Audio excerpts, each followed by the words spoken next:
Mondi écrivait dès mai 1830, ce royaume d'Alger ne sera pas seulement une conquête, ce sera une colonie, ce sera un pays neuf sur lequel le surplus de la population et de l'activité française pourra se répandre. Voilà les véritables raisons de la conquête dont il faut aussi éclairer les méthodes. Alors j'ai pris des documents à la Bibliothèque nationale à Paris, des témoignages des conquérants de l'époque, des conquérants français. D'abord, des extraits du bréviaire que l'on avait remis aux officiers et soldats qui s'en allaient en Afrique. Cela s'appelait « Aperçu historique, statistique et topographique sur l'état d'Alger ». Voici quelques-uns de ces extraits. Ces contrées sont des terres vacantes, abandonnées aux mauvaises herbes par la paresse et l'indolence des morts. Les femmes du pays sont livrées par la paresse des Arabes, qui passent toute leur vie à fumer, à la turpitude de mœurs extrêmement relâchées. Elles n'ont pas de religion. Beaucoup doutent qu'elles aient une âme immortelle et croient qu'elles ne sont faites que pour la reproduction. Le climat aidant, les femmes sont nécessairement disposées au plaisir. Alors, allez-y, des terres vacantes et des femmes consentantes qui n'attendent que les soldats français. Et puis, à côté, j'ai vu d'autres documents qui marquent l'étonnement des officiers français qui débarquaient en Afrique. C'est Campagne d'Afrique en 1830 par un officier du corps expéditionnaire. Cette terre, qu'on avait présentée comme sauvage et inhabitée, est couverte de jolies maisons de campagne entourées de jardins. Toutes sont bâties sur des hauteurs dont les mouvements onduleux contrastent tout à fait avec l'aridité des côtes de Provence. La végétation y est superbe et partout des sources et des courants d'eau fécondent la terre. Les fruits y sont en abondance. Un grand nombre d'aqueducs amènent les eaux jusqu'à la capitale. Et le maréchal Bugeaud lui-même. J'ai reconnu que l'Algérie produit beaucoup de grains, une immense quantité de bétail. L'immensité des terrains ensemencés atteste l'existence d'une population beaucoup plus nombreuse qu'on ne le pensait. Le commandant Claude-Antoine Roset, dans Voyage dans la Régence d'Alger en 1833. Presque tous les hommes savent lire et compter. En France, on compte à l'époque 40% d'analphabètes. Ainsi, les soldats qui débarquent sont en général moins instruits que les sauvages qu'ils viennent civiliser.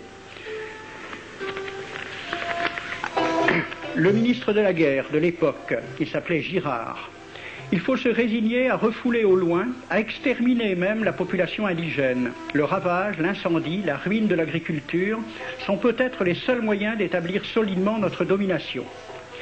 Savary, duc de Rovigo, apportez des têtes, bouchez les conduites d'eau avec la tête du premier bédouin que vous rencontrerez, au nom bien sûr de la civilisation. Christian, dans l'Afrique française, un détachement de l'armée parti d'Alger surprend la tribu désarmée des Olifia et massacre sur le champ tous les hommes, femmes, enfants, sans distinction. On parlera de 12 000 morts. Les troupeaux raflés aux Olifia seront vendus au consul du Danemark. Quant au reste du butin, il fut exposé au marché de Babazoun.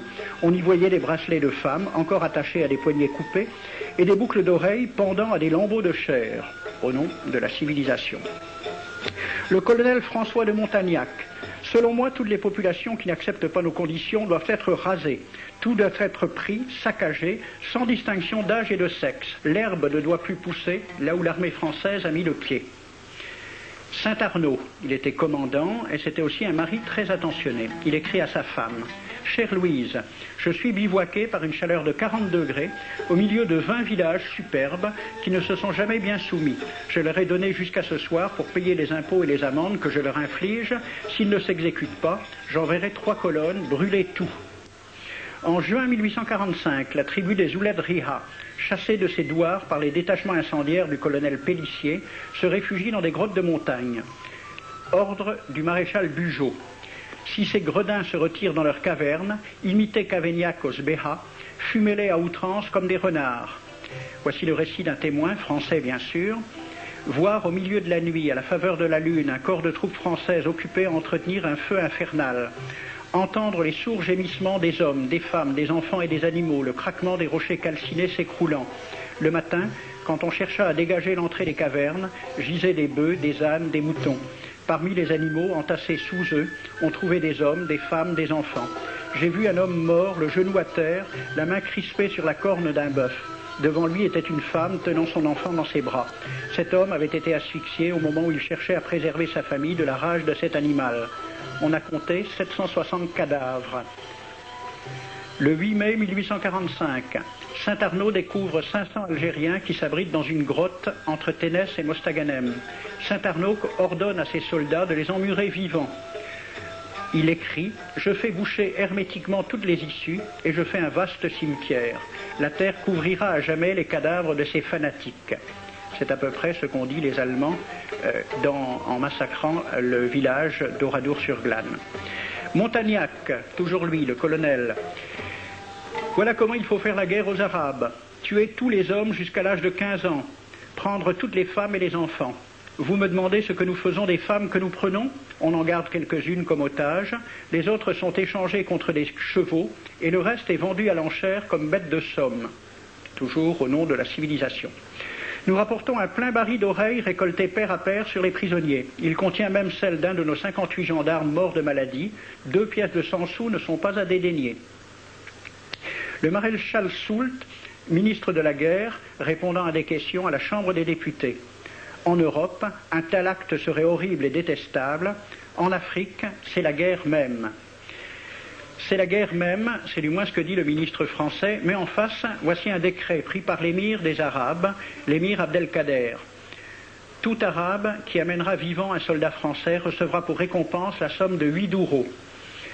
Tout Arabe qui aura un Français en sa possession sera tenu de le bien traiter et de le conduire le plus promptement possible, soit devant le califat, soit devant l'émir lui-même. Dans le cas où le prisonnier aurait à se plaindre de mauvais traitements, l'Arabe n'aura droit à aucune récompense. À la lecture de ce décret, question d'un soldat algérien, quelle récompense pour un prisonnier vivant? L'émir répond 8 douros. Et pour une tête coupée, l'émir répond 25 coups de bâton sur la plante des pieds. De quel côté était la civilisation? J'ai donc fait ce film avec les citations et des dessins et gravures qui étaient à la Bibliothèque nationale à Paris. Et j'ai proposé le film à la Ligue de l'enseignement pour qu'il soit projeté dans les lycées et collèges de France et de Navarre. La Ligue de l'enseignement l'a refusé avec cette appréciation. Quoique très correctement réalisé et basé sur des documents indiscutables, ce film va à l'encontre de toutes les idées qui servent de base à l'enseignement de la pénétration française en Afrique du Nord, ce qui rend sa diffusion impossible. C'était reconnaître que l'enseignement n'avait pas pour but l'éducation, c'est-à-dire l'ouverture vers la réalité, mais l'endoctrinement au service d'une idée politique, ici le colonialisme. L'avion régulier d'Air France a contribué dans une